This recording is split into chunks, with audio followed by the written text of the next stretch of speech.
and I'll start the broadcast as well in 5, 4, 3, 2, 1, and here we go. All the best, everyone.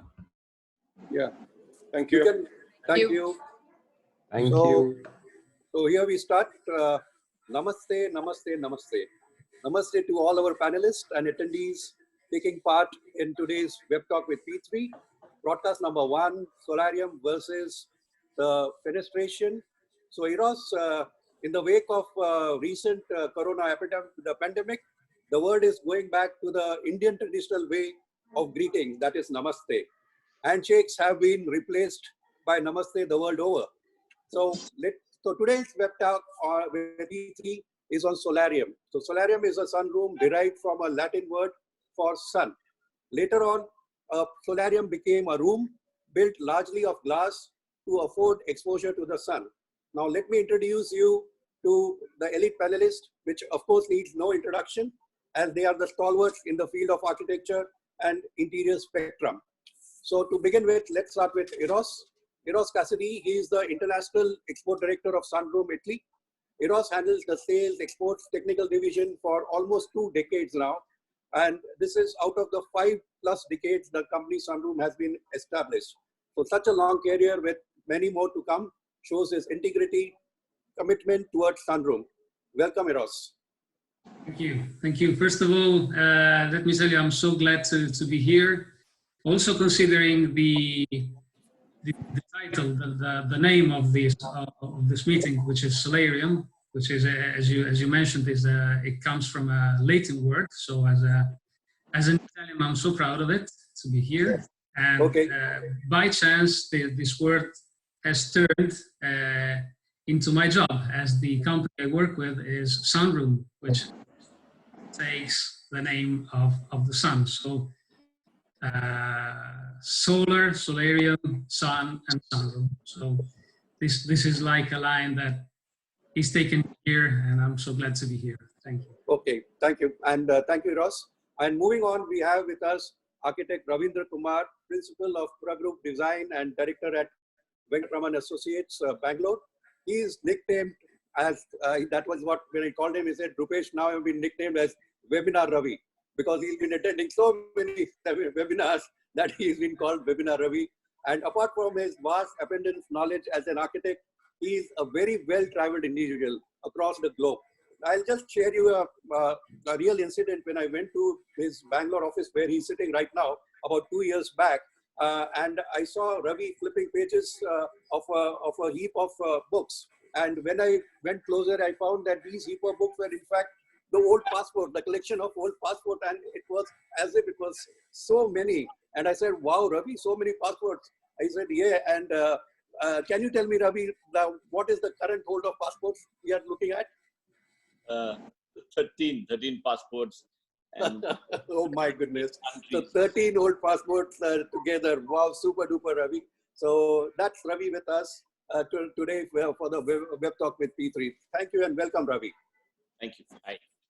Yeah, and next on the panel today, we have with us architect Zarir Mullan, partner at SEZA Architects, Mumbai. Hi. Having completed his government diploma in architecture from Rachna Sansad, Mumbai in 1991, Zarir set up his own practice in 1994 under the name SEZA Architects. Whoever has had a chance to meet Zarir sir is aware of his down-to-earth nature and humbleness. His sense at work and home is proved not only in the numerous awards SEZA has won, but the real formula is hidden in the name SEZA. So SEZA stands for SC, SC stands for Architect Seema, Zarir's better half, and ZA stands for Zarir, Architect Zarir. So that's how SEZA is. So that's what I call a success formula, both at work and home. Pleasure to have you with us on board, sir. Pleasure is all mine. Thank you. Thank you, Roopesh. Thank you, sir. Now let me introduce you to architect Aparna Kaushik, founding principal of Aparna Kaushik, Delhi. Aparna is the leading designer of ultra-luxury estate homes in India. Bespoke houses are her forte, and one can see fusion of both contemporary and classical forms displayed in all her concepts and designs. She is famous for her luxury styles, creations with exceptional level of craftsmanship. Our partnership with prominent international designers fuels vibrant design ethos built on global standards and friends. Welcome, Aparna, to this web talk with P3. Thank you so much. Thank you. Yeah, and let me introduce last to our architect, Sumit Dhawan. He is the founder of Cityspace 82 Architects, Delhi. Sumit started along with a small group of young architects in 2006. Since then, Sumit has single-handedly nurtured this firm and given this position where it stands today. He's a very passionate architect with hunger for always learning more.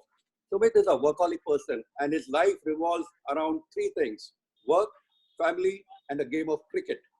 That is on a Sunday, yeah, which is strictly in that chronology. So he does not change the chronology. Family does not come first, work comes first, work, family, and Sunday cricket. He misses the game of cricket very badly, which used to detoxify his stress and rejuvenate him for the next week. So welcome to the show, Sumit. Thank you, Roopesh. Yeah, and just to give you a little brief on myself, I'm the host, Roopesh Gupta, founder and CEO of P3 Architecture Solutions. P3 is a premium marketing company of having about 18 to 19 European brands which are exclusively marketed by P3 in India. So that's all about us and the panelists. And after this introduction, let's start straight away, go to our web talk with P3, so on SOLARIUM. So therefore, there are three segments to this SOLARIUM, and the same question is being posted to all the panelists. The first segment is on SOLARIUM vis-a-vis slimline window, an architectural evaluation of the 21st century. So to do the honors, we start with Ravi. Over to you, Ravi. Hi, everyone. I'll sort of post my discussion with Roopesh. I was quite excited to talk about light because this was one topic that in 99 and 2002, when I was teaching at King State University, I was quite excited to do a whole session for 2 semesters just on light. So I was trying to pull back some of those previous images and slides into the whole discussion, and the excitement went on. So I just want to run a 2 minutes video and then quickly show a couple of slides so that we can make this discussion a little more eventful.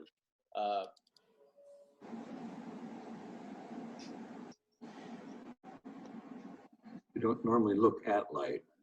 We're generally looking at something light reveals.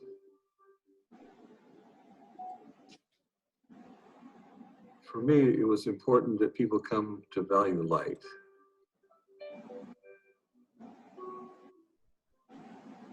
Value light as we value gold, silver, paintings, objects.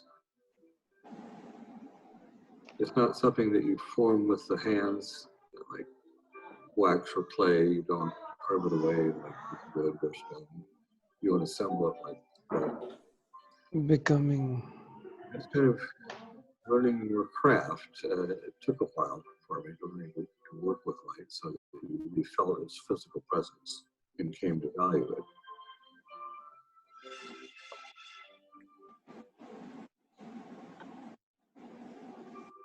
I started making these kinds of spaces first in my studio. The idea began to evolve so that I actually was making these spaces outside that you actually entered to then look out from, as opposed to gain outlook or even insight on how we perceive sky. This is a space where I want to bring the space of the sky down to the top of the space you're in, so that you really feel to be at the bottom of the ocean of air. And really then experience this quality that can happen at the change of day to night and night to day. But doing this right at the cusp of change was very important.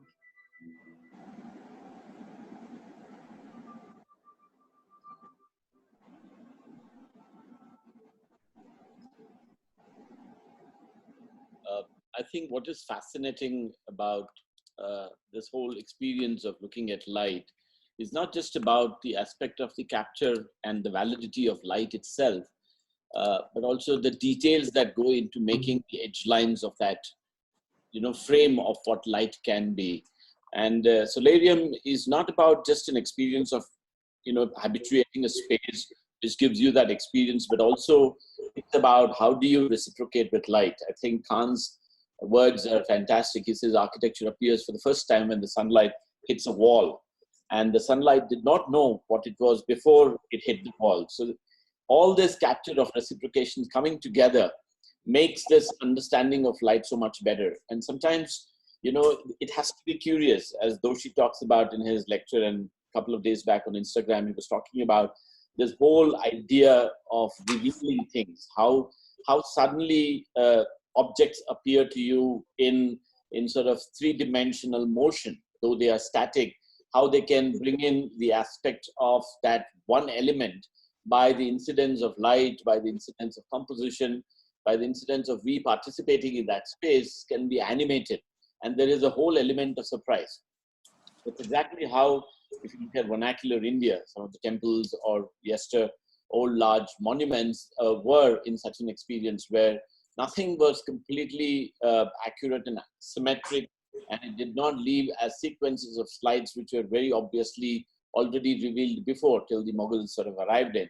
And it is fantastic to see that there is a dichotomous sort of equilibrium that forms in the larger composition of how things were put in a very symmetric way, but at the same time, every object was very, very asymmetric.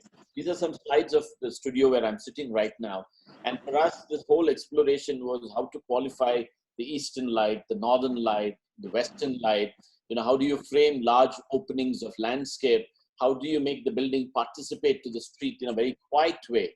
And such an experience, whether the project is small or large in nature, for example, a residence which is around 10,000 square feet, 1.5 crores plus as a budget, where all the materials that was envisaged here was very cost intelligent and very earth connected, and all materials was also tried to be accurate in terms of its recycled content wherever possible. So here again, we experimented, since it was in a very heart of the urban setting, we tried to experiment with the idea of light, where the house is always maximum lit through these incidents of various qualified sort of fenestrations. Even a house which is not so unconventional, and where materials were projected in such a way that they are predictable, but at the same time we qualified the whole space by using a huge minimal quality of the furniture arrangements within the floor plan of the space, but allowing a lot of blank wall spaces to be very well lit and hubbing around a large courtyard within the landscape. And sometimes how we articulate these accurate elements, even to a large scale, can be fantastic. This was a project that we did at Venkataraman Associates for Bajaj in Pune, wherein we were asked to actually look at a project site with a large old factory, which was almost 3.5 lakh square feet. We suggested to the client not to demolish the building, and we sort of reconstituted the whole of the interiors using radiant cooling, and included a very large sort of horizontal workspace area for people to gather, for people to work, people to work on workshops and equipments and elements. And at the same time, the north light became fantastic. So we used Sabik and used slimline elements to hold these panels completely along the edge line of a massive, and allowed cabins to have perforated metal exteriors, and allowed the workstations also to flow in the horizontal space. It is possible, even in such scale, to articulate this whole idea of composition using the quality of light and the quality of fenestration without having to have a straight window right onto the edge of a wall. A large home that we are doing for a movie star in south of India, again, everything was in sort of etched out in such a way to look at timber and stone, but the window lines were very, very thin and seamless, so that the connection to the exterior is macro level. A project which we did as VA Group in a large laboratory, which is a huge glass pavilion in a garden. Now, this glass pavilion was protracted to be always accessible visually, connected to the exterior, whether it's a waterscape, or it's a cabin space, or it's a large gardenscape, or an amphitheater area. And in all these, when we started drawing the details, it was very important to keep the zero line of the flow continuous, to keep the visuals of the external to the interior so accurate that the window line had to be a sliver, and allowing even fins all in natural timber to be projected to the exterior as slivers, which means to say that the elements of the edge lines were very, very thin. A project which I did almost 12 years or 13 years still has the same, I think, reverence to light. When I look back, National Gallery of Modern Art of Bangalore, we did as DA group. And here again, it was a didactic moment to build a new structure annex in a 120-year-old sort of a monument. And that was converted into a permanent collection gallery. So we opened up the elements of roof and we sort of quarried into the wall structures to bring natural light. But at the same time, the new structure allowed a lot of ingress of natural, sort of qualified light to work in the music environment. And what is fantastic is also the landscape of the property was fabulous. We didn't want to avoid that spread of the tree to be visually connected into the space and bring the story of light. Thank you, Ravi. Ravi, could you just pull down? Yeah, thank you so much. Very, very educative, Ravi. Thank you so much for your thoughts on Solarium. And now let's turn this the same question to architect Zarir. So Zarir, over to you. Thanks, Roopesh. To understand the evolution of slimline windows, let me make a comparison with the evolution of mobile phones and TV screens and computer screens. Wow. The point I'm trying to make is the first mobile phones were introduced in India in the mid-1990s. When these mobile phones came into India, these were all bulky mobile phones with thick, fat batteries with poor battery life. With the evolution of technology, these mobiles became slicker and slicker, the batteries became slimmer, and they became better performing. Same was the case with the TV screens and the computer monitors. The televisions that we grew up with as children were a 27-inch, 29-inch TV monitor was considered to be large. Yes. And the depths of each of these TV screens was about 2 feet in depth. With the evolution of technology, the depths decreased, but the screen sizes increased. Today, a 65-inch TV screen is normal in a living room. The point that I'm trying to make is, similarly, over time, with the advancement of technology, even in Windows, we in India have got introduced to the slimline series of windows. This has given the opportunity to the architect to plan larger windows with fewer window panels and larger glazing panels, which helps you to appreciate side. You add to that thermal break sections, add to that double and triple glazing, and we've actually managed to get window technology which is climatically responsive as well. When the architect gets the opportunity to design larger openings, he is able to integrate the inside, the outside, to blur the lines between the interior and the exterior, you know. On a daily basis as architects, we are advising clients on projects, the nature of windows that we would like to recommend on that particular project. Be it a bungalow, be it a residence, be it a commercial project. During the time, we're taking climate into factor, we're taking the client's lifestyle into factor as well. In the drier, hotter regions of India, normally the kind of window that we are recommending is the lift and slide with thermal break, with double glazing, with a low E glass on the outside. The reason for that is when the window is closed shut, when the window panel locks, it kind of sits down on the channel. It creates that much more air tightness, prevents dust from coming in. It helps with the water retention as well. The thermal break sections that we are using prevents heat from penetrating to the inner side of the section. The double glazing, the low E glass also helps with heat penetration. This in turn helps us bring down the air conditioning load.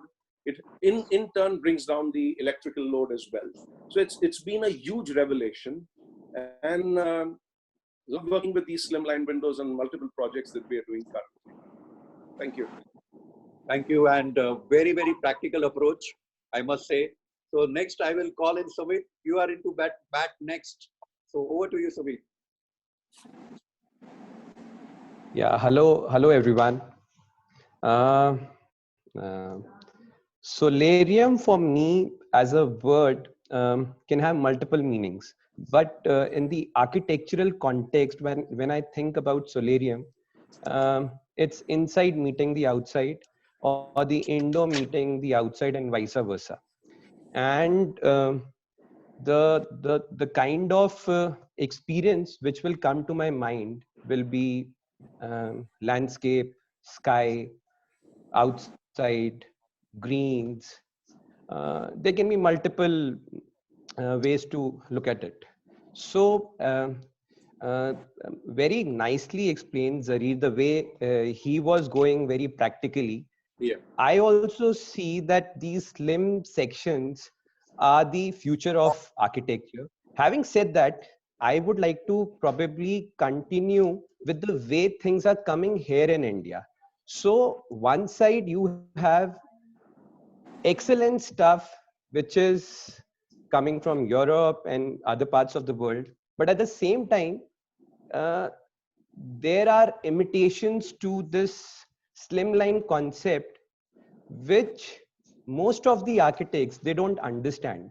Sorry, not the architects, few of the architects which don't understand, but the clients blindly will go to the vendors and say that that guy is also having the slim. And for me the prices are concerned, so I like to still go in for something which is not just impractical but might not be durable else also. So that is something which bothers me a lot. And when it happens, I normally tell all my clients I would rather go in for a normal regular conventional system.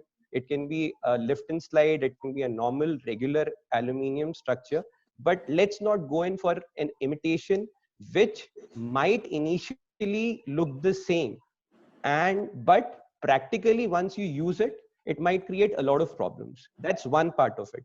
Second, when we tried using those local slim sections, actually they are not technically designed. When we try using the 18 section through and through so as to give a nice panoramic view, it cannot happen, which a lot of people they don't understand. They don't understand that you need to flush the aluminum frame of the slim line both from the outside and might be from the inside so as to give that panoramic view, which I've been struggling, and I'm trying to educate not just the clients but the vendors and the architects also, because I have couple of my fellow architects who says that that guy is giving it for so much. Why are we going for European stuff or something which is very very expensive? So I think slimline is just an introduction to India. We need to educate everybody about slimline. It's very very important. Right now people feel slimline is 18 20 aluminum section, that is it. They are least bothered about the technical aspects which are involved in it. So for me, I always say, please, please, please be very careful with what you use and how you use. So that's very important. So to begin with, I think for me, that's the slimline. Thank you, Sumit. Very, very extremely informative and very, very ground approach. And now I direct the same question to Aparna Kaushik. Please, ma'am, the mic is all yours. Thank you. Hello, everyone.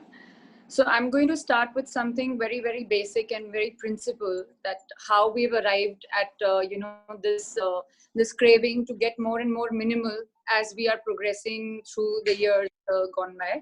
So what I feel is, talking about a bit of my design philosophy here.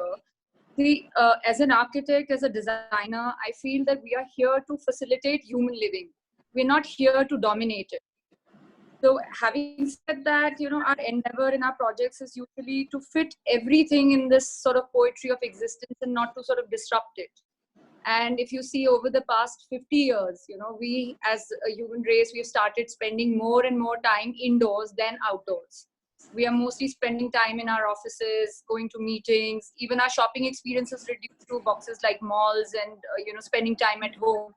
So obviously human beings by nature are biophilic. That connection with nature we are missing. I think this is why the demand for a slimline section is increasing more and more, because that connection of the indoor and the outdoor is somewhere gone missing, and we're trying to bring it back into our projects. This is where these technological advances are really helping us to get it back on track, where especially when we do these villas, these houses, we have like beautiful landscaping agencies working for us on the outdoors. So how do you get these views to become a part of your indoors? Naturally, the bigger the glass expands, the minimal your section, the less disturbance it is in order to enjoy that view, in order to frame that view and enjoy it. And as Corbusier's, he proposed 5 points for new architecture. One of them was obviously these very, very minimal, expansive windows, which I think are going to be the most important thing of the modern and contemporary architecture as we're progressing forward. And having said that, I think like Sumit said, India is very, very new to this technology. What challenges he mentioned, I think we are facing that day in and day out. We've been working with, I think, many European countries in our projects. And every time I try to change a company just to see whether they are better at performance or installation. And I've even visited, these companies in Europe, their factories, and going there personally to understand how these sections work and perform. That's all very good. But the ground reality is, once you import these sections, it all boils down to your local fabricator. These are very, very high performing windows. These are very designed, from a design perspective, like, in terms of temperature controls, everything is perfect. But when you award the work to the local agency who's getting these windows and installing it, there's a serious coordination gap between the vendors and the agencies at site. So I think this is a very, very recent challenge we faced in our past consecutive 2 projects, and we invested a lot of amount of money also in these beautiful sections. And I think this is where this is where we thought that something needs to be really, really brought in. Yeah. Well, very, very well said, and thank you so much for this information. And now I will just go on for the Italian view with Eros. So Eros, see what you have to talk on the slimline vis-a-vis Solarium. Yeah, first of all, it's very, very interesting to hear the point of view of architects. That's what we work with. The vision, the idea behind that vision, and also the application. And as a company who has been working for 15 years in this field, this is the challenge. This is the challenge that we face every day. Since the beginning, 50 years ago, when we started out with a full indoor, that was the first patented full indoor in Europe. The idea of communication between inside and outside, between the house and the landscape, it's always been the basis of our work. And nowadays, with this 21st century challenge that we have, trying to meet always more the need to, even in these days, stay at home, for example. Live in the nature is the basis of our work. So when it comes to the challenge of a slimline, something that was not existing at the beginning of this century, like 20 years ago, there was almost no idea of a slimline. For example, a sliding door was a sliding door. It was a panel with rollers and a track. That's it. But now more and more, the vision that, for example, architect Ravi has shown, or architect Zarir has shown, the idea of communication between the inside and outside, the communication between man and nature is always more and more. It's always more and more a vision, also for the final customer, for the owner of the house. Nevertheless, the challenge is, as architect Sumit or architect Kaushik mentioned, is the realization, the putting down the work as it has to be. And as a company, the challenge is this: to bring a vision to a solution that can last, that can be architecturally valid. And this is the point. So for us, for a company that bases its life on the R&D, on an R&D department that works every day on solutions and tries to customize the request, is this: to provide, first of all, a solar gain to a product. So, for example, when it comes to a slimline, we have used an innovative system of thermal break, which is not just the usual bars. It's a full part of 42 mm that is fully insulated in the product. It's not 2 bars. It's not just simply as that. When it comes to a product that can last in time, the using of stainless steel accessories, rubbers, and tracks is meant to guarantee up in time. Also, the acoustic that helps you to be in the nature when needed, but needs to help you to keep your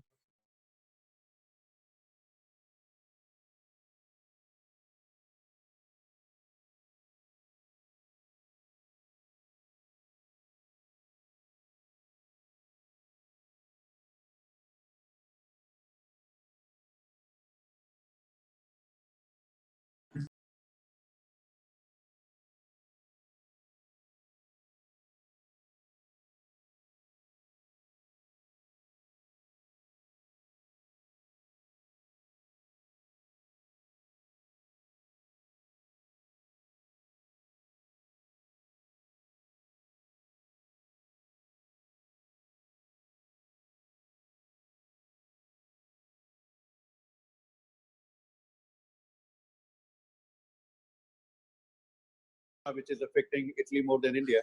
So, so maybe we can have that a little bit more better in the next segment.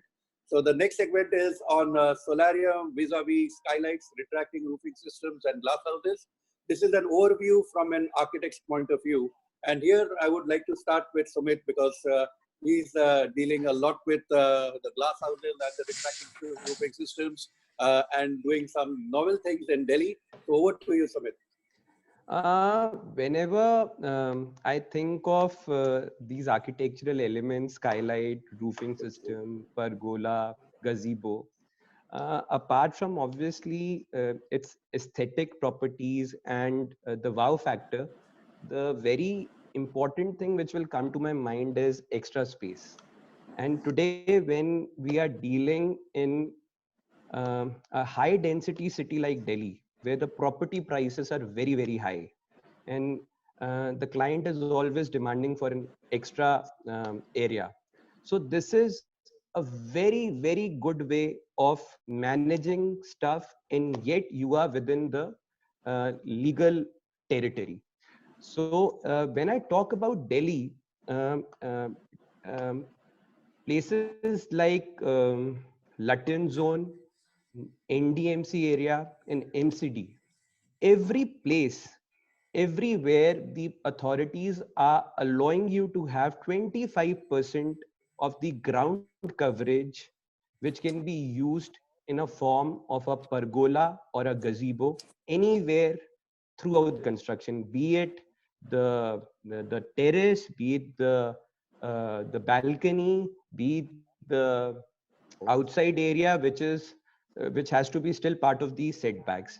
So I feel as an architect, it's very important for everyone to understand that it's not just the luxury thing which you would like to try and convince your client to, but at the same time one could see it as a functional thing which actually would contribute, like a gym, a hobby room, a study room, or anything, and as and when required, because the concept itself is retractable, movable. So if the weather is nice, if you want to be connected to outside, you can keep it open. And the concept is more of a plug-in concept. So you just have to bring it and you have to screw it, and that's it. So the concept allows you a lot of things. That's one part of it. You have sliding louvers which can allow you privacy, which can act like a vertical um, uh, um, um, uh, protection. You can cut the west sun if you want. You can use it like a screen. So there are multiple ways to look at these elements, which end of the day, the way slimline is allowing you to connect to outside probably does the same with all these elements. So I think this concept, more than the window thing, which might not be a mandate for future or is an optional thing for client, eventually will become mandatory throughout, because I have seen people accepting it very well when you say it's an extra FSI, and they would love to do it. Once I give the presentation wherein I am sharing a project with you, I will tell how we've smartly taken care of all this with respect to FSI. So that's about it. Thank you, thank you. So if anybody wants to save money with more space, you know whom to contact. So very, very well said. And now over to Zarir for the same question. So please. Yeah, if I were to touch upon skylights and the retractable roofing systems that are available today, in as much as we today rely on, artificial light to illuminate and manipulate the way we see spaces, I'm sure each architect is attempting to bring in as much sunlight, natural light, into his projects as he probably can, with the appropriate positioning and orientation, of course, of the fenestrations, the openings of the structure.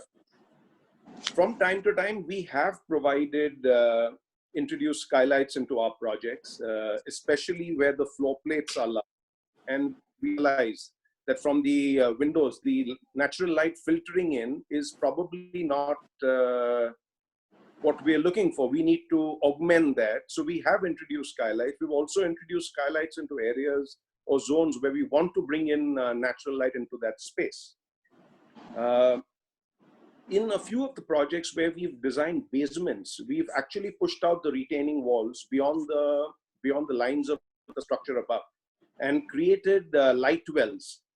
This helps us induce both light and ventilation into the basement area, and it dramatically alters the dynamics of the space. Coming to the glass houses and the retractable roofing systems, the houses, the rooms on the terrace, I mean, it seems to be a popular concept. It seems to be something that the clients are requesting for. This is even in the larger homes that we have done. Homes which are about 20-25,000 square feet. There is no lack of sitting space or entertainment areas. Yet they would like to have a room on the terrace, perhaps, where they can be one with nature. So it's typically like a glass house where you've got sliding panels, glass panels which open up. You could have a conventional roofing system, or you could have a retractable roofing system. These solariums, actually, these sunrooms, started off in Europe as spaces which one would enjoy in the summer after their prolonged winters. In India, however, our summers are very harsh, very strong. These spaces are being enjoyed in summer as well, but after sunset. In the winter months, in areas like Delhi, Jaipur, you could enjoy it even in the daytime when there's a slight nip in the air, The retractable roofing systems enable you to be able to adjust and open and alter the angles of the roofing panels. So it's actually in the client's hand as to what kind of space they see themselves sitting in, and these spaces lend themselves to be utilized as spaces of relaxation and entertainment.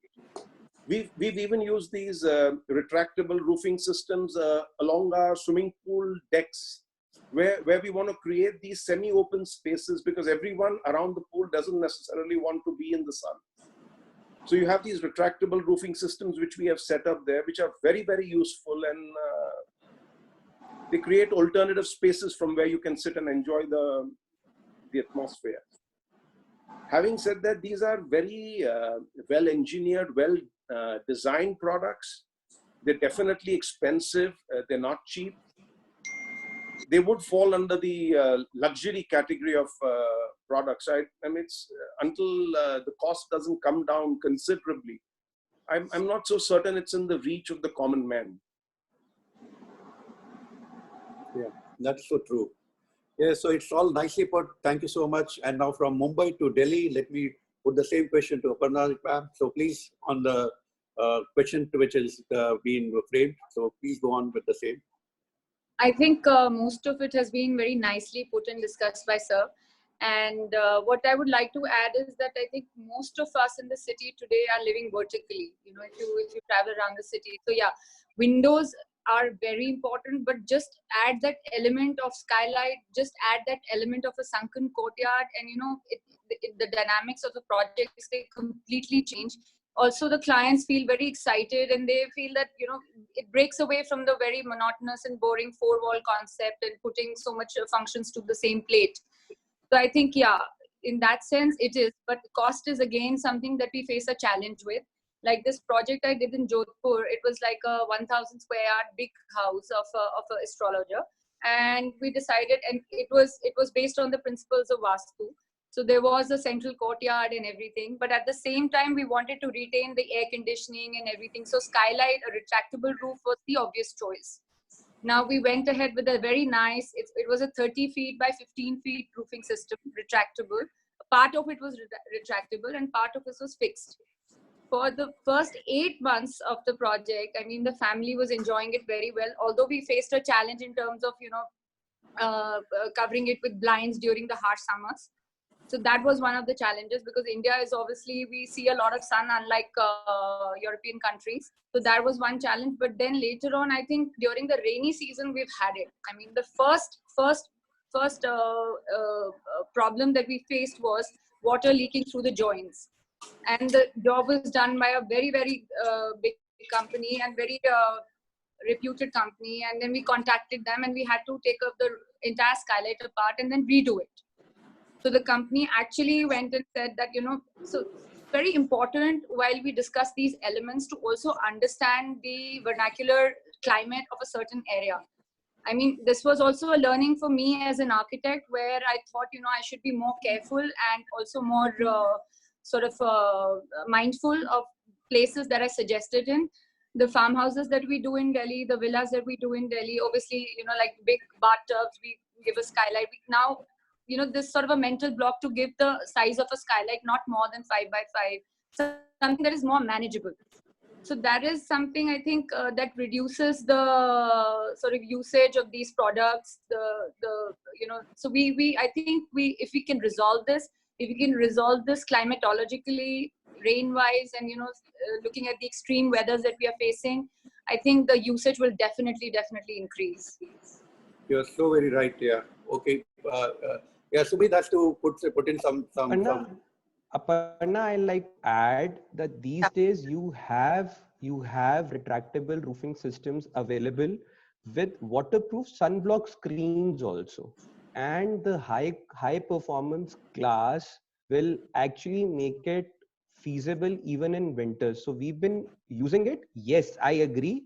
A proper technical detailing is required, but it is very practical.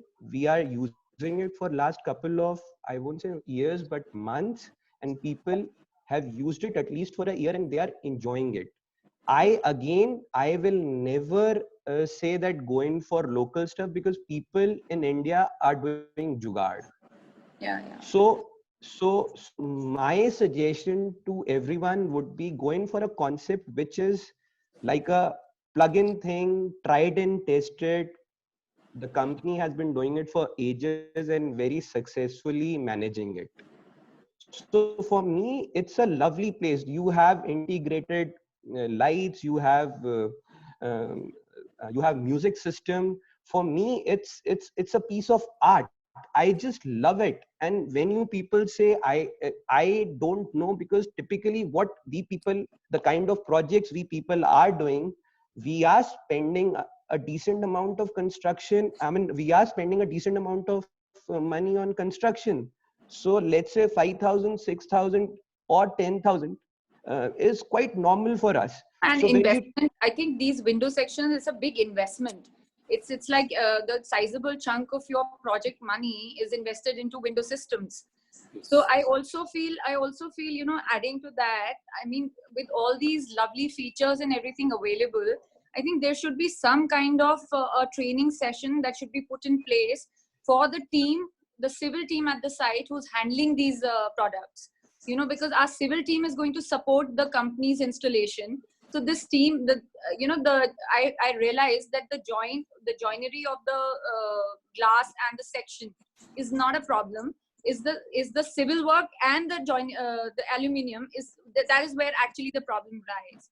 So I think that is, and since the site was in Jodhpur, we had hired a local contractor over there. So the company obviously had suggested some details to how to put that entire skylight on that.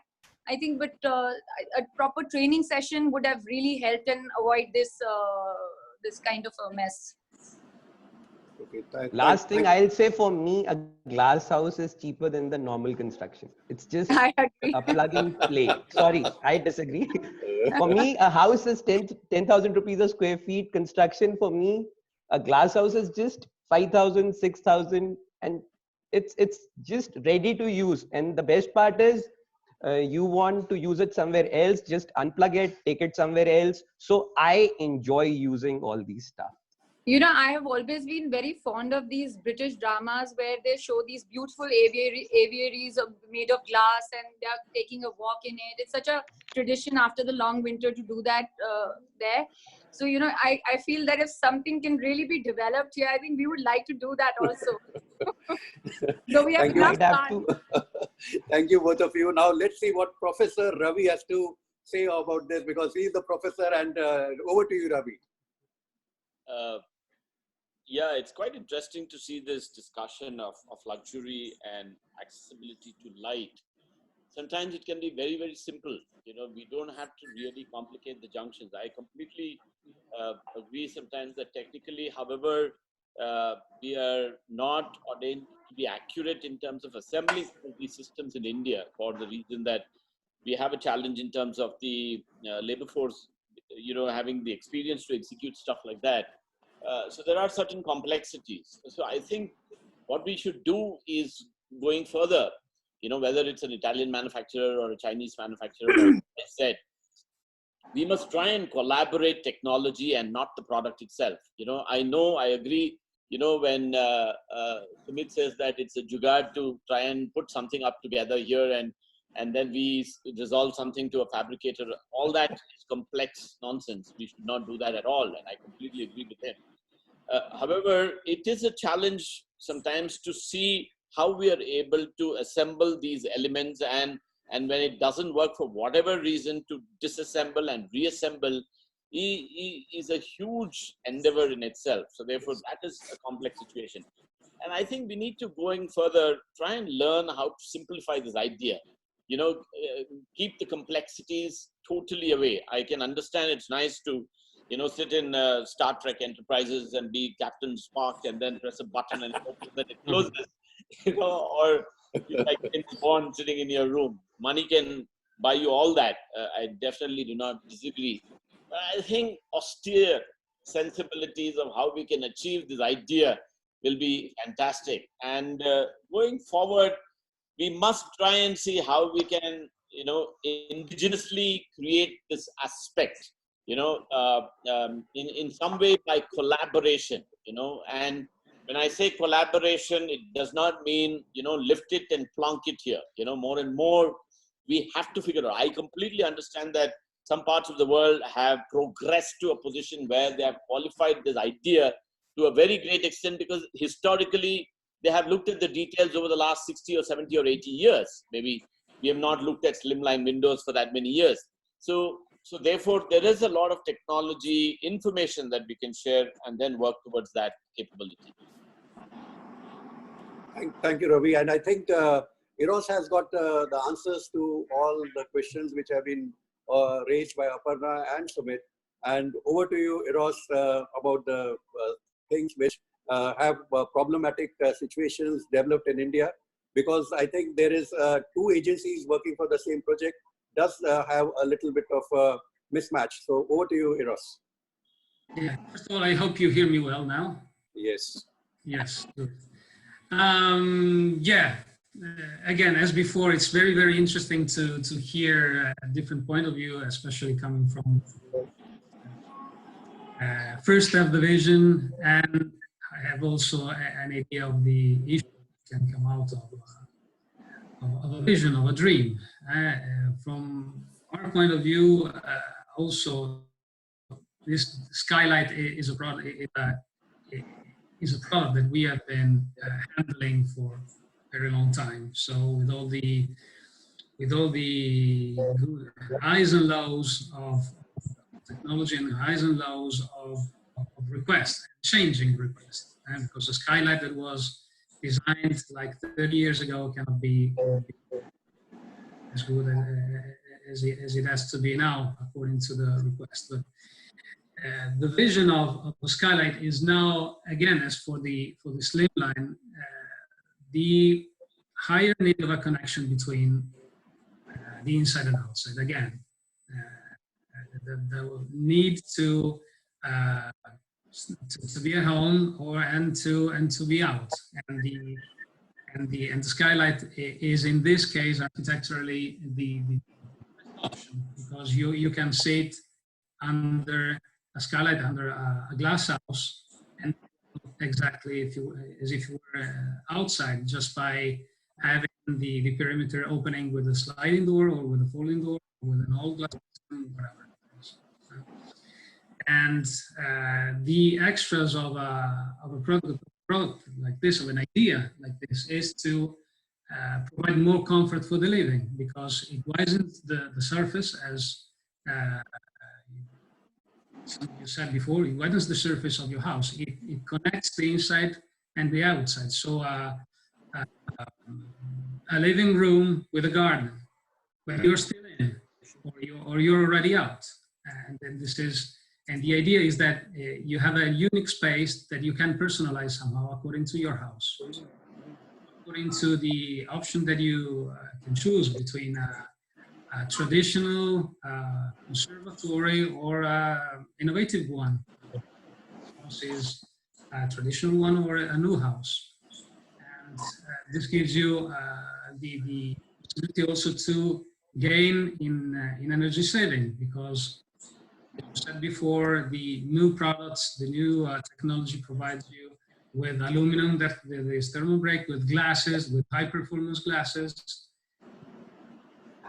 Can provide a green result, but also high levels of comfortability.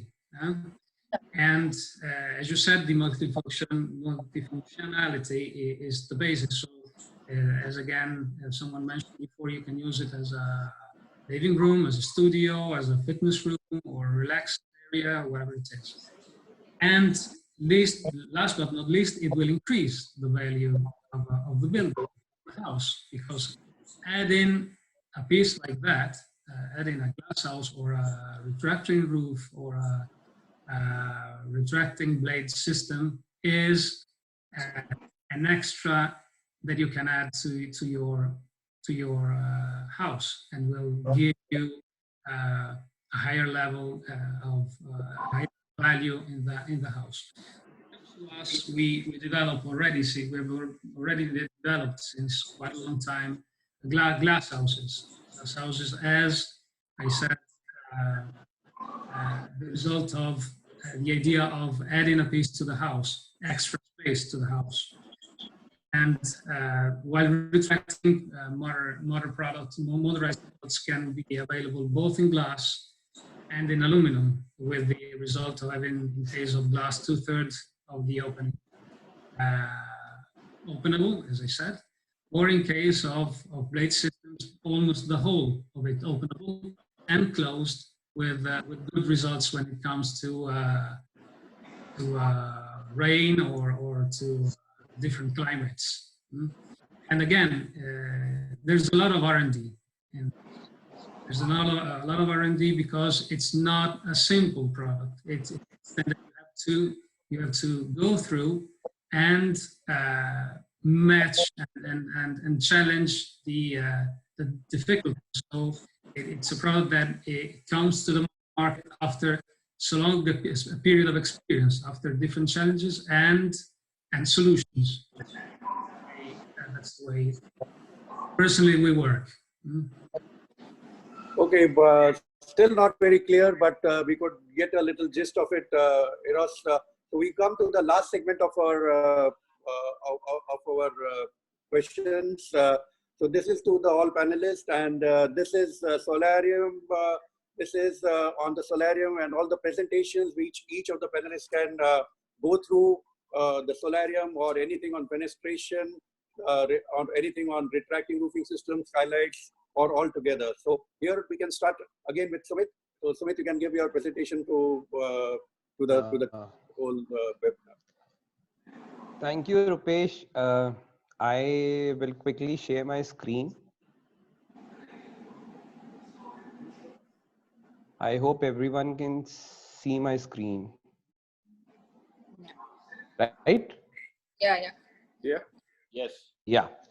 So when I was told that we are supposed to share a presentation of one of our works or few of our works, I had chosen a project in which I can explain what Solarium is in an architectural sense for me.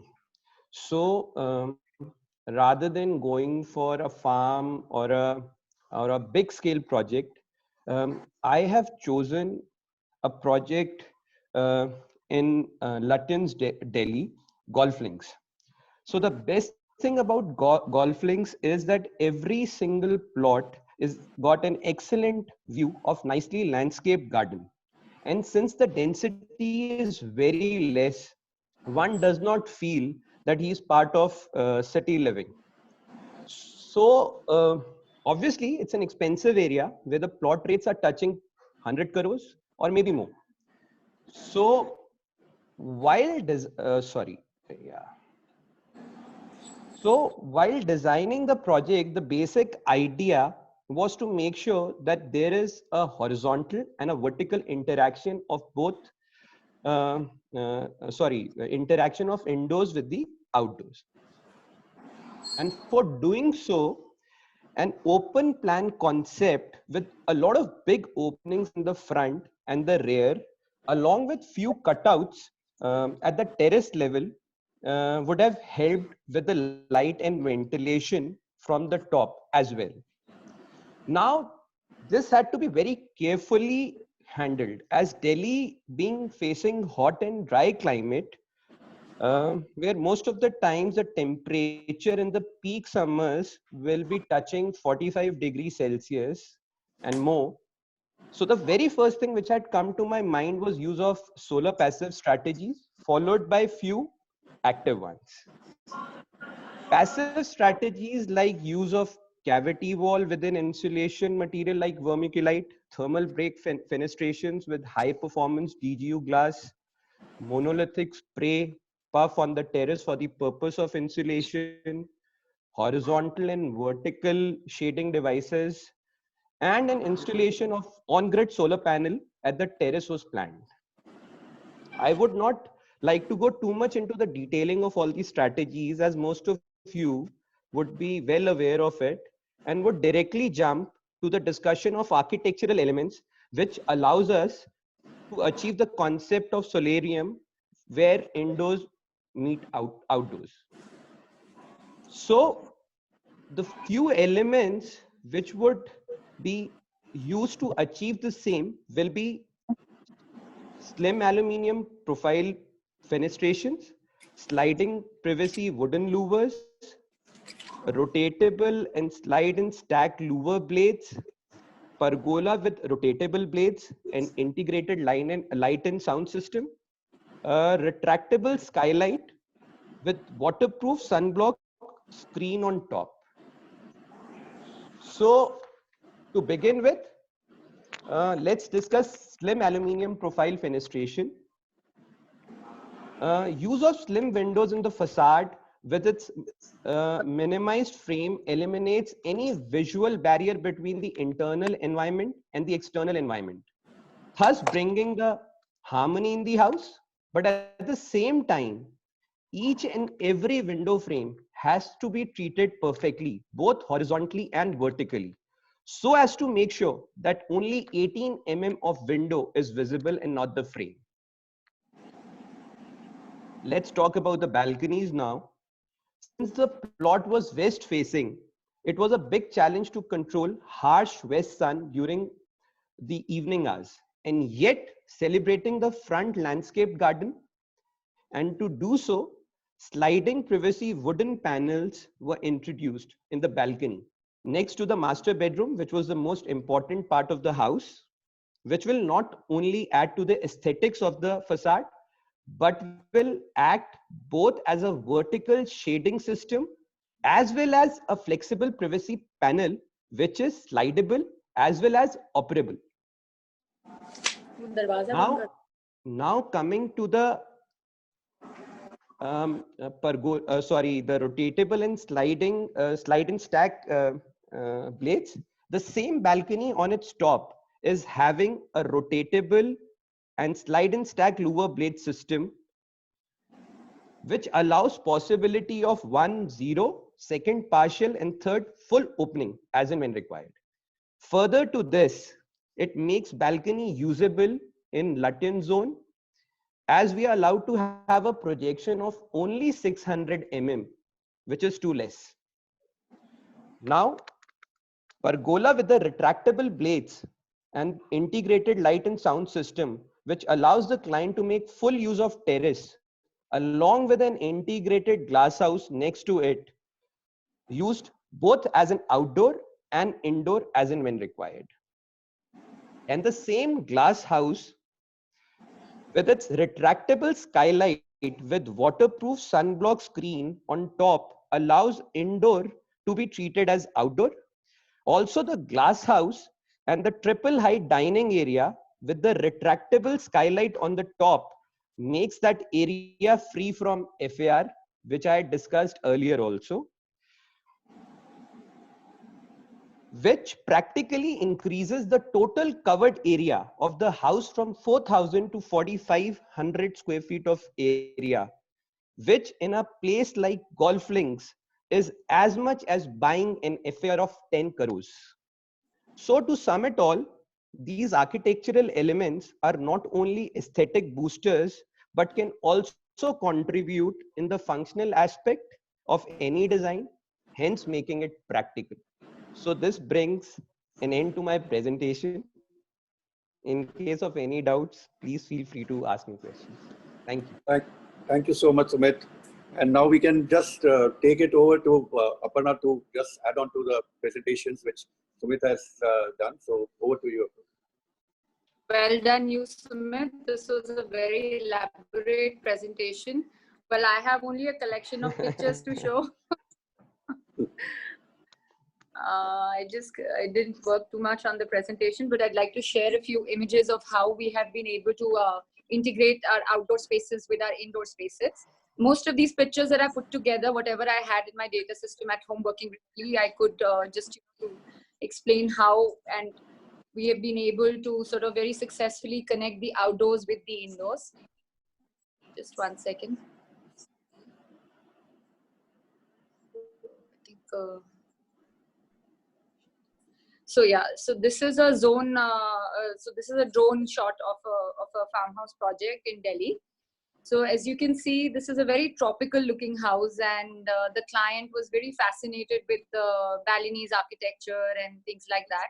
At the same time, he wanted to use all those expensive stones, and he wanted his interiors to be absolutely spick and span and chic. So to start with, as you can see, the house is in L shape, and there's a pool in the heart of the house. This is the northeast side where the pool is located, and there's a cabana which is right diagonally opposite the house. This opposite the northeast corner. And in the center where you see a tree jutting out of the project, this is an old mango tree that was there already at the site, which we decided to retain. And we brought this little dining block outside this L to, sort of give a very, very nice view to the landscaping around it. Let me move on to the next image.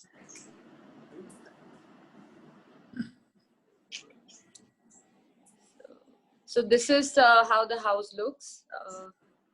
So you see pretty much the whole house is facing the landscape on the property itself. And we have these huge large windows making the outdoors as much as a part of the indoors. Now the best part is, because this is a northeast side, most of the areas we did not even feel the need to put blinds and any curtains of any sort. So just the large windows, the landscape outside, and that's it. That's all there is to decorate in the house. So these are some of the other images that I'm going to share, where we've seen how we have been able to capture, like, all these aisles, the L-shaped aisles of the house are flooded with light through these very large windows.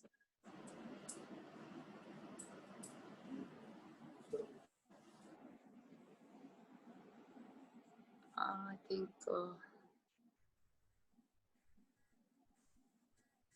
this is one of my favorite images, where you can see the outside and the inside both together. And there is a glass screen in the center dividing the two.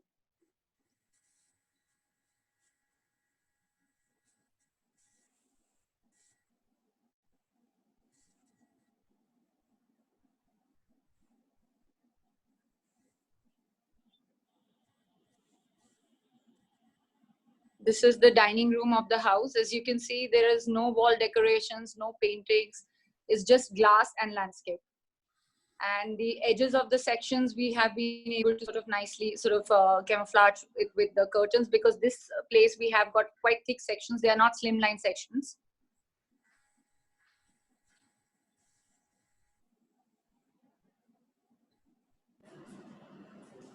So these are views through, these are absolutely, you can't see the sections anywhere. This is a view from the glass, looking from the outside landscape to the inside passages of the house. It's literally an open house, an open plan completely. Nice. There's another picture I want to share, which also, this is the rear side of the house, where again you can see the landscaping in the front of the house visible through across the passage of the house. So this is literally a transparent house, and there's a little pergola screen on top with retractable sliding fittings. And,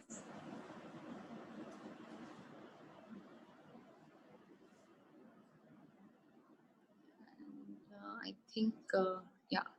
So this is the view of the entire, this is where the family usually chills, and this is the lounge area.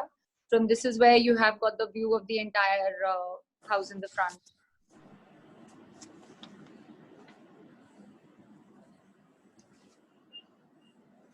So yeah, I think that's pretty much it. There are many pictures, but I think the relevant ones I've shown you. So you see everywhere in the house, the nature is the most important aspect of my project, more than the artifacts, more than the materials and everything. We've tried to capture the views from everywhere and anywhere possible in the house. I mean, this is the luxury and the flexibility that we have when you're designing a villa, especially the size of this land is about an acre. Cool. Yeah, I think that's pretty much it. Thank you so much. It's really beautiful the way you have put it all together. And now we will Ravi sir, can you just take your presentation, take us through your presentation? Yeah. So I just put a few projects here together, more to talk about the relevance of the fenestration aspect and the idea of how that works.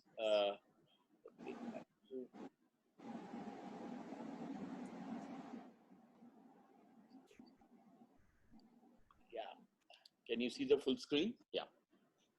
Yes. So this is a capture of two verticals, Pragrup and Beckett-London Associates VA Group.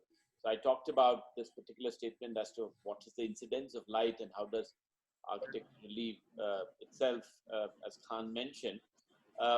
this was the old studio. This is my house, and where I have a study space. So we were trying to float and look at very thin sections of framing a skylight and trying to light up the whole wall instead of actually connecting a direct fenestration or an opening out to the outdoor to bring in the quality of light. This is what I see every time I sleep on my bed. You know, this is so it actually, the whole morning light sort of beams down my cot, my bed space, directly with the skylight and the brick dome with no mortar, and it's a kind of a structural, very large dome.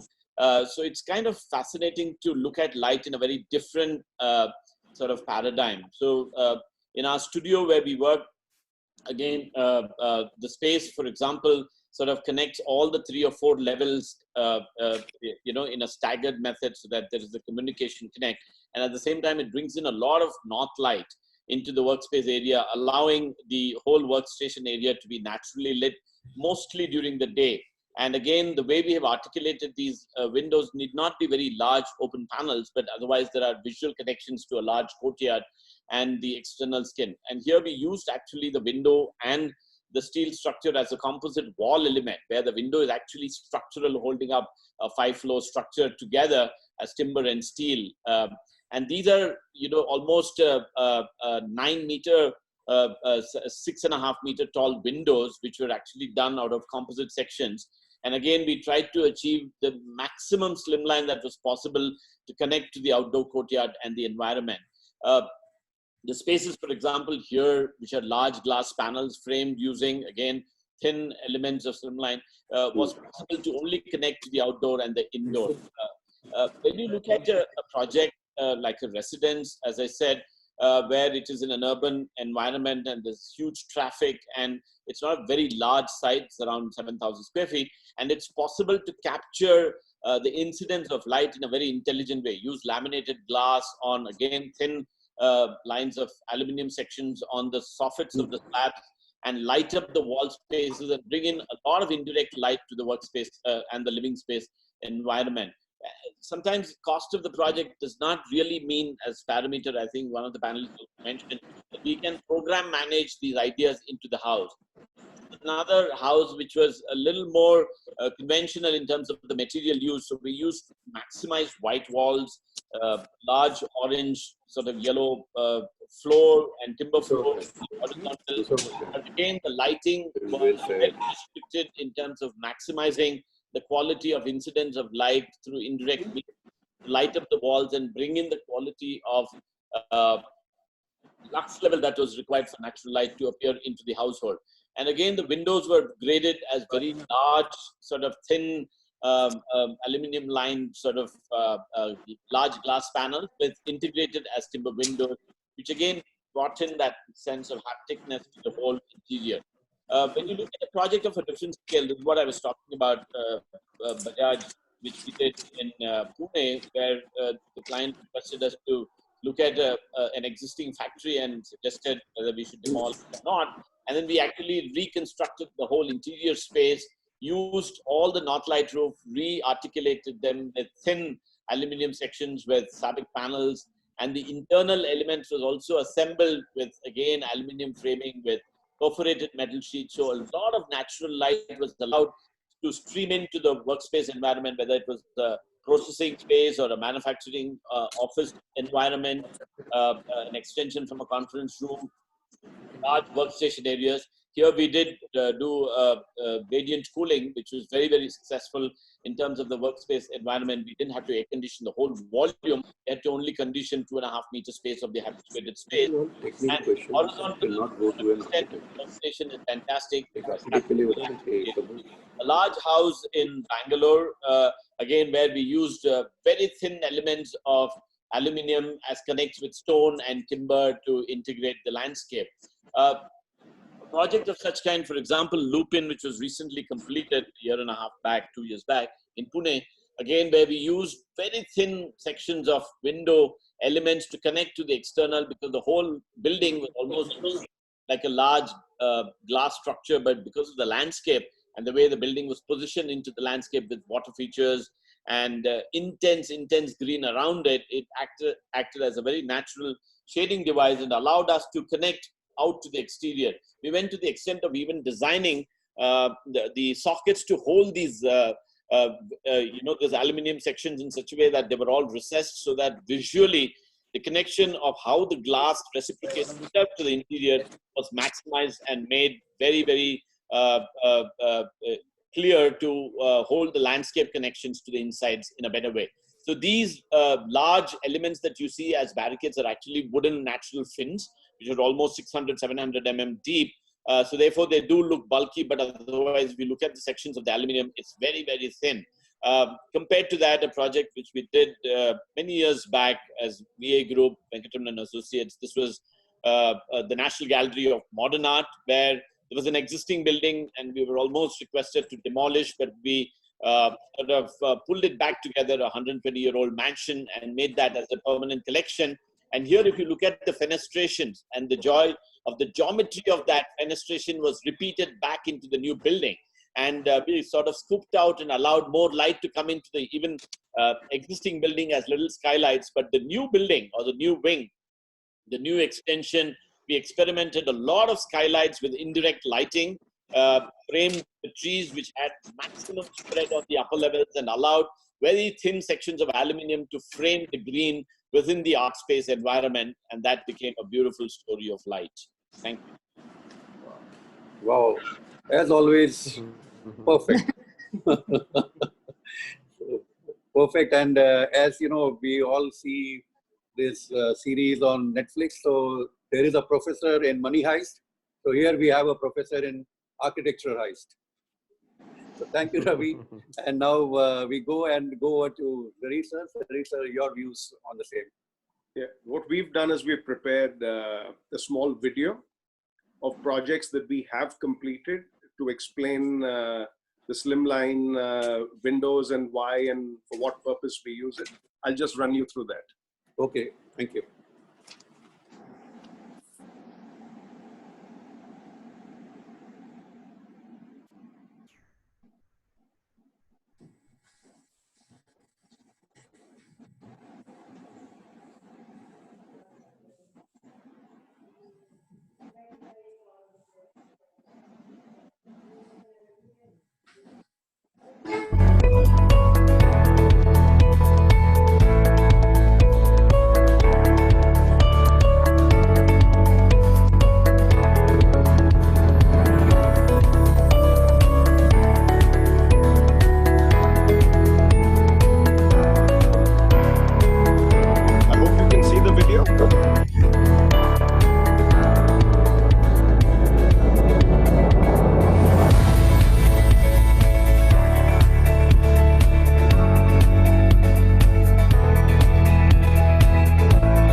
Superb. You all were able to see the video?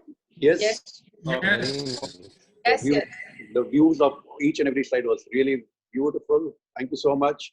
And now for the presentation of Eros, we just you can just show your presentation, please. Yeah, the only thing that I can do is to present what we do. So it's maybe less impressive when it comes to videos and so, but this is our contribution. So as Sunroom, I represent a company that I've been for 50 years in the and with an activity that has been multiple and growing more and more with the years. So starting, as I mentioned before, from our first fall indoor, the first one in the market, and the first one to be patented in Europe, and then to sliding doors and conservatories and pergolas and shading systems. We have now a wide portfolio of products, like always dealing with these products, so providing different options in sliding doors and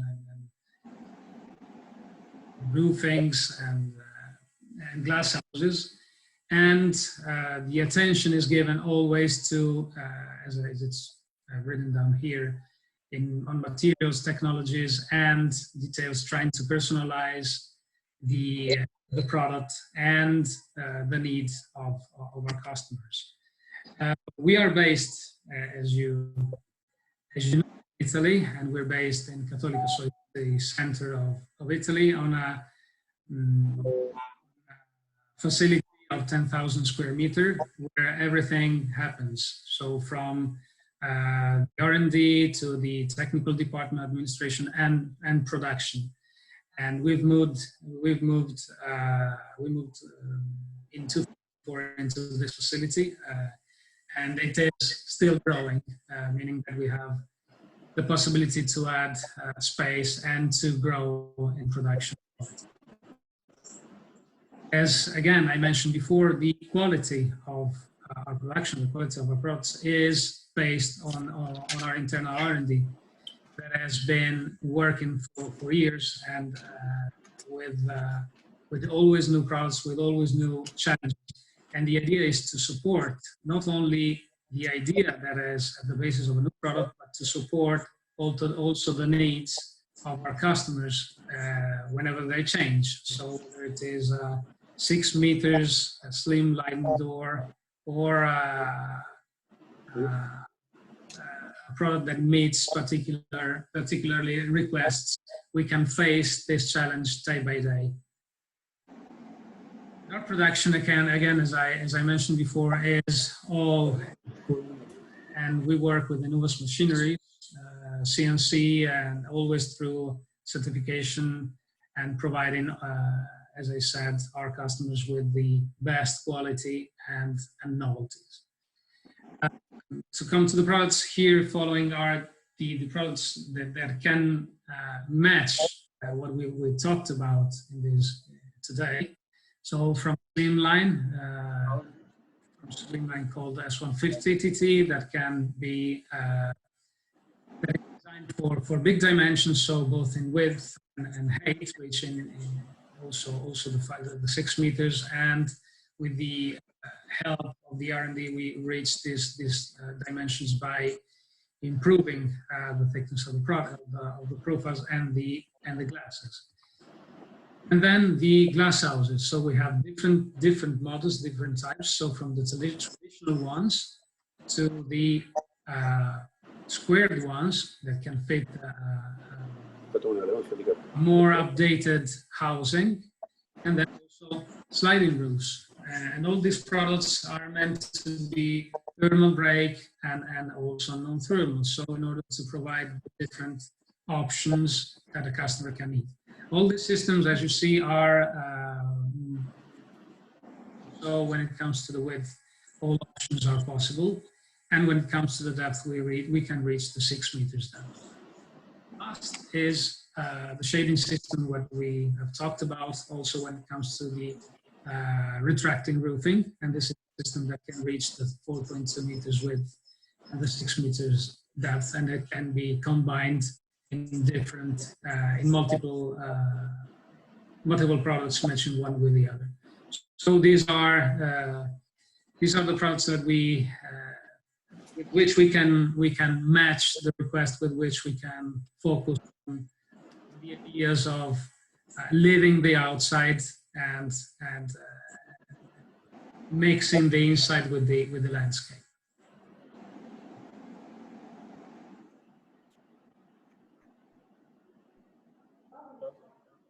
Yes, Eros, we can come back to the main screen. Thank you. Thank you, Eros. That was really good. And this presentation, I think everybody understood it very well. And this was the topic when we discussed, when we were discussing on solarium vis-a-vis fenestration. So your slimline, the retracting roofing system, the glass houses, everything was very visible. Thank you, Eros, for this presentation. Thank you all. And we are coming to the last two parts of the of our web talk, and we have a few, two questions. One is a general question to all the architects, which the audience have asked us. One is question which is specifically I'll ask to. It is my question is to Ravi sir. So it is how does one play with light in smaller areas where probably we have two open sites? Very difficult answer. Unless we know, very difficult to say that. But nevertheless, I would encourage people to not try to arrive from obvious sources of space. For example, if you have a very large opening or fenestration and it's open on two sides, try and landscape that space, maximize the amount of green capture that you can do and reduce the quantum of light arriving from there. And if you're able to punch the ceiling or bring in a light shelf and do some sort of an indirect light, that makes that space dramatic. So I think you have to animate your room. You know, put a big frame of try and animate the space in an intelligent way to bring in the quality of light to be dramatic, and that makes the space better. Okay, thank you. And there is one last question, which is a general question to all the architects. It's like, in order to enrich the aesthetic criteria in your architectural projects with regards to windows, what you would like to do? Maximize it. Zarir sir. Could you repeat that?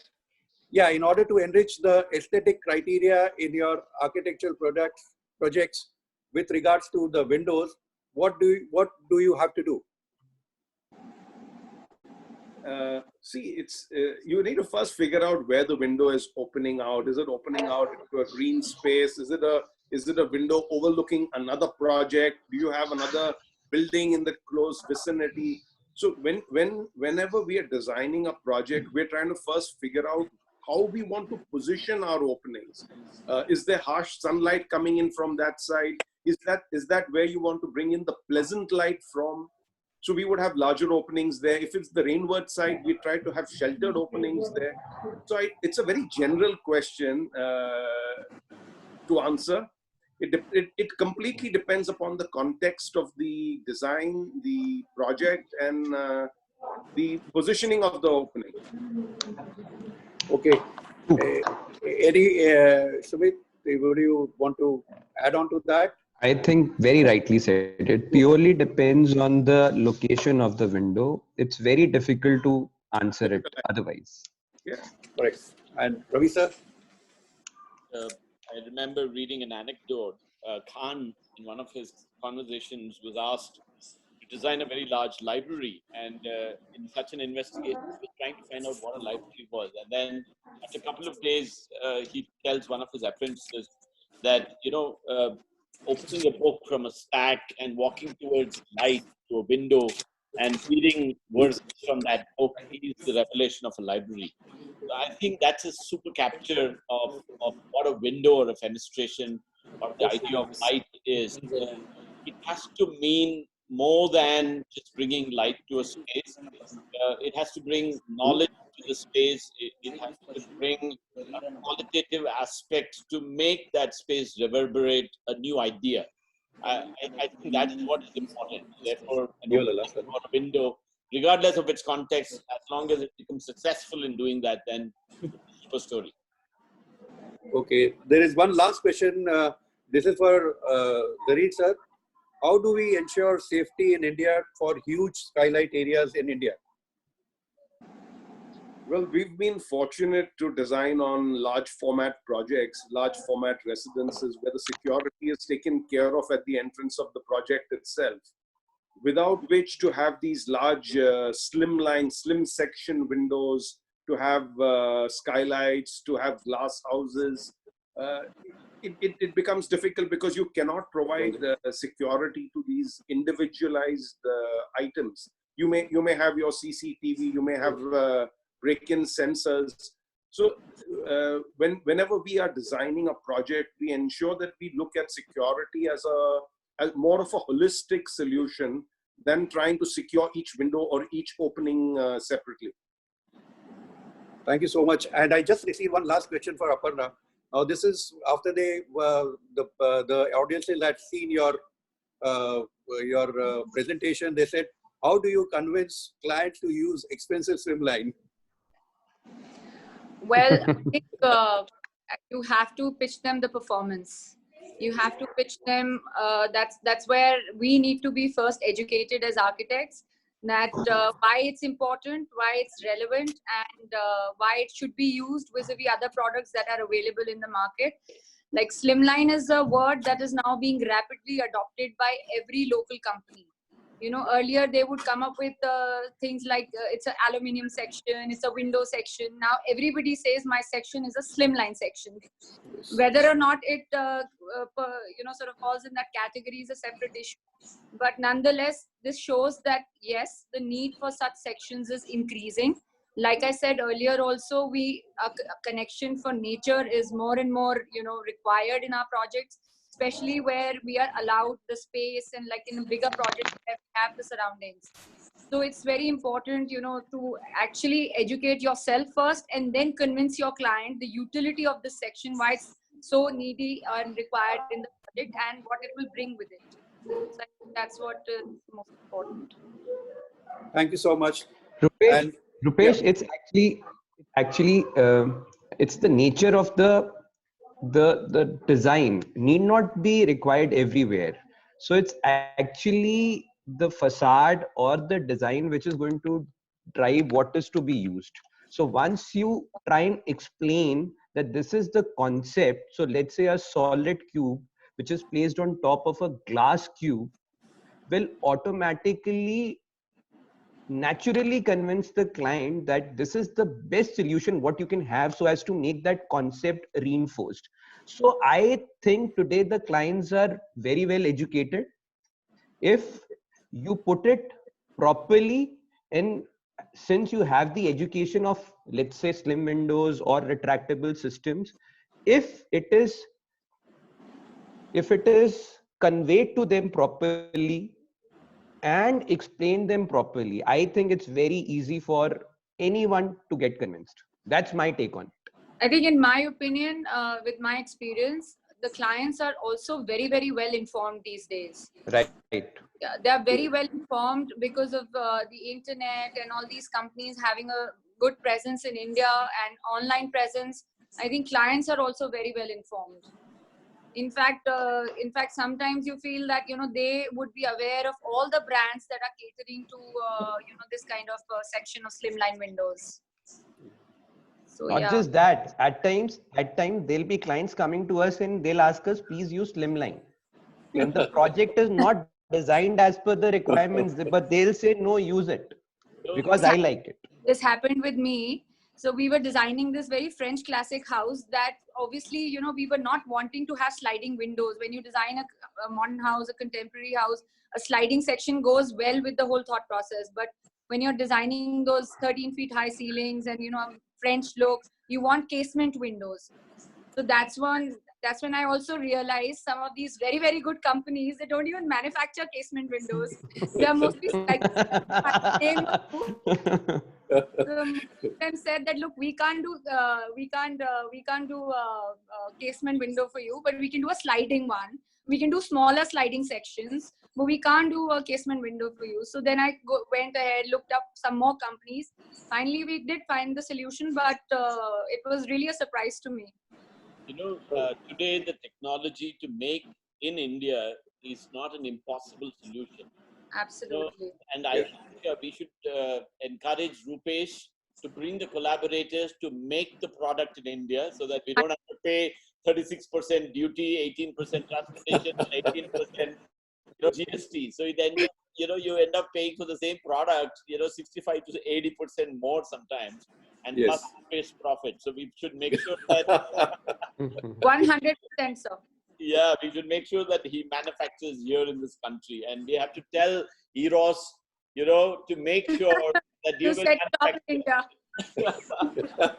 You're putting my back against the wall, eh? Zarir sir, you have to put some light on this topic. You would like me to shed light on what? On this, the same topic which is going on. The expensive. See, whether these sections are manufactured here or they manufactured abroad. I mean, if they are manufactured here, they've obviously got to meet the stringent specifications. Now, there cannot be corners cut or compromises done just in order to bring the price down. Personally, I don't look at bringing the price down as the sole objective of everything. I mean, there is a price to be paid for a certain amount of quality. If you're looking for a well-engineered, well-researched product, there is a price label that will have to be a price that will have to be met for that, And in an attempt to make something similar and perhaps cheaper and cost-effective, one cannot lose the essence or the performance of the product. Yeah. So I think if anybody has some interaction to be done with Eros, so Eros is there, or we call it a day. Any other questions to be asked to Eros? Thank you. Ravi? Yeah, thank you. Thank you. Okay. Thank you. Thank you so much. So I will just give a vote of thanks. So thank you everyone for your very thought-provoking and interesting answers and discussions. And I would like to personally thank Eros for being a part of this web talk with P3 and giving his wonderful thoughts on Solarium. Thank you to all our distinguished panelists, Architect Ravi, Architect Zarir, Architect Aparna, and last but not the least, Architect Sumit, Dhawan. It was a pleasure and honor to have such an amazing panelist for today's web talk. And we are blessed to have all of you and your presence and spared so much time, your valuable time, and gave it to us for this web talk with P3. Thank you so much. Thank you. Thank you. Thank you, everyone. Lovely meeting you all. Bye. Stay safe, stay home. It was indeed a pleasure to be here today with all you seniors today. I mean, it's really, really a pleasure and interesting insight and great learning, in fact. Thank you. Thank you so much. Thank you. Aparna, I'm still a kid. I'm just 36. Bye. Sumit, I had to include you in. Come on. Let's steer off that topic. Zarir sir doesn't Thank want you. to be a senior anymore. No, never. He's still very young at heart. I'm happy this way. Thank you. Bye. Thank you. Bye-bye. Bye, Ravi. Bye. Bye, everybody. Bye. Thank you. Thank you, Roopesh. Bye. Thank you. Thank you so much.